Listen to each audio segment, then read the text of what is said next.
ইত্যাদি। মনোবিজ্ঞানের পাঠের মাধ্যমে মহাশূন্যচারীর দৈহিক ও মানসিক প্রক্রিয়ার যেমন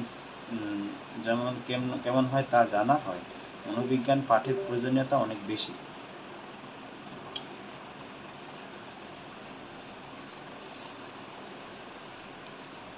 আচ্ছা, তারপর মনোবিজ্ঞানের পাঠের প্রয়োজনীয়তা।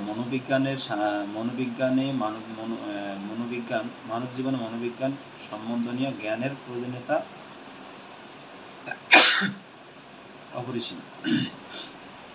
দৈনন্দিন জীবনে আমরা বিভিন্ন সমস্যার সম্মুখীন হই। এসব সমস্যা সমাধানের জন্য আমাদের কাজ করতে হয়। তার সম্পর্কে বিস্তারিত নিচে আলোচনা করা হলো।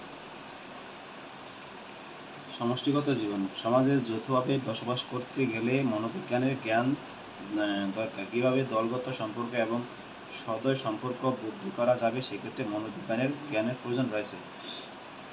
ছাত্রছাত্রীদের মানসিকতার বিকাশ ঘটাতে ছাত্র শিক্ষকের সম্পর্ক উন্নতিকরণ, লেখাপড়ার ব্যাপারে মনোযোগ, আগ্রহ বাড়ানো ইত্যাদি ক্ষেত্রে মনোবিজ্ঞান পাঠের প্রয়োজনীয়তা রয়েছে।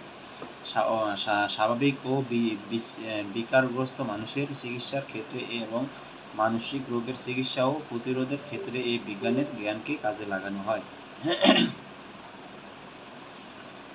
অস্বাভাবিক বিকারগ্রস্ত মানুষের চিকিৎসার ক্ষেত্রে মনোবিজ্ঞান, রোগের চিকিৎসা রোধের ক্ষেত্রে বিজ্ঞান কাজে লাগানো হয়। শিল্পক্ষেত্রে শিল্প ও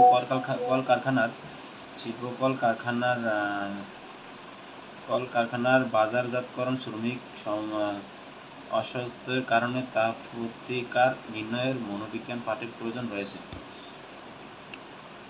শিশুদের ক্ষেত্রেও মনোবিজ্ঞান পাঠের প্রয়োজনীয়তা রয়েছে। এভাবে শিশুদের পালন করতে কীভাবে শিশুকে একজন আদর্শ নাগরিক হিসাবে গড়ে তোলা যাবে, এই বিষয়ে জানতে হলে মনোবিজ্ঞান পাঠের প্রয়োজন রয়েছে।